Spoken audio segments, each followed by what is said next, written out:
Hello everyone, I am here with my good friend Harry Hall. I originally met Harry, by the way, I'm Blake Hollers with Keller Williams Realty. Harry, we met at Biz Energize. Yes. A networking group that I helped found, and we had guest speakers. Yes. And I actually met you, I was very impressed. You came with a guest speaker, you were a public speaking coach. Yes. And Harry has helped a lot of people with their public speaking skills. Yeah. He wrote this book, Help, Everyone is Staring at Me, How to Meet and Exceed the Audience's Expectations.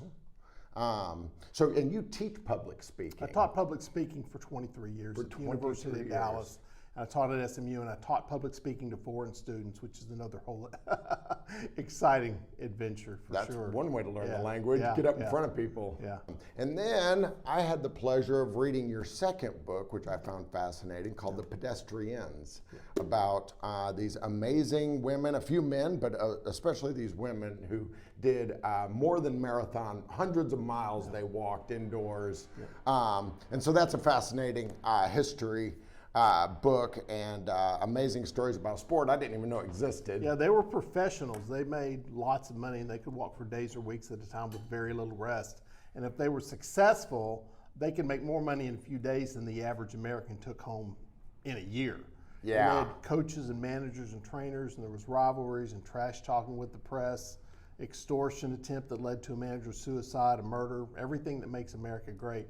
We're really proud of that. It won 3 national writing awards. So it's a fascinating book, and these women went through hell. Yep. I mean, they had bottles thrown at them, and Yep. it's crazy. So, but that's not really what we're here to talk about, Harry, because you have a new book now that I'm very excited about, and especially as a realtor, I love that this connects me even more to my town. Okay. This is about Dallas. It's about Dallas history.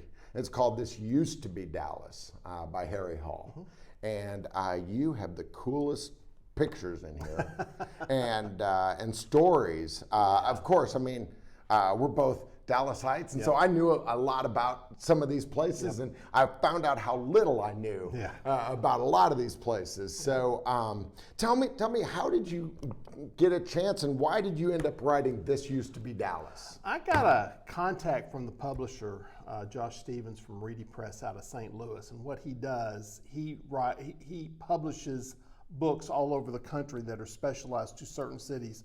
100 Things to Do in Savannah Before You Die, 100 Places to Eat in Portland Before You Die, that sort of thing. And he's got a series of these books all over the country, and so it's very formulaic. He wanted to break into the Dallas area, and he contacted an author friend of mine, and she said, why don't you call Harry Hall? He's written a couple of books. He knows how to promote and market, and he'll do that for you.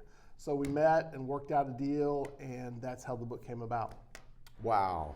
And you told me a little bit about what it was like. I mean, you started with just file folders, right? I mean, how did you get going on a Dallas book? Yeah, well, I had a stack of books. I probably had a stack of 8 or 10 books that I would go through, and I would just read these books, and I had these little cards, and I'd write down something interesting. I'd write down the page number in the book. Okay, this has possibilities.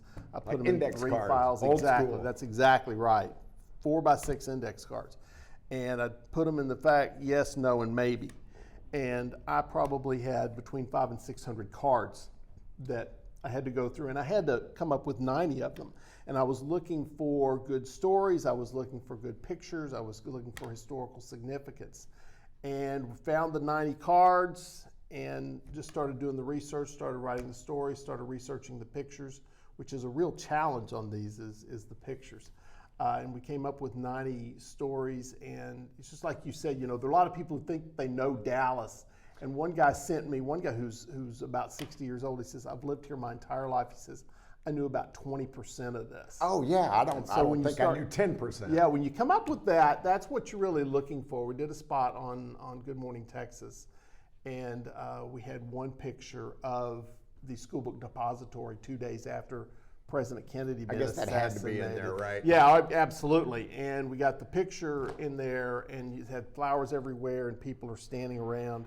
And I said, you can imagine just some of these people in this picture were there 2 days earlier when the assassination took place. And it's like, I was standing here, and I heard this, and I was over there, and I jumped on my child, whatever it was. And she said, I've never seen this picture before. And I thought, okay, that's when you hit it. Because somebody who's really experienced, been here, and you recognize it immediately. Oh, yeah. But you haven't seen that picture before. And the historical significance of that is remarkable. And there's a lot of that through there.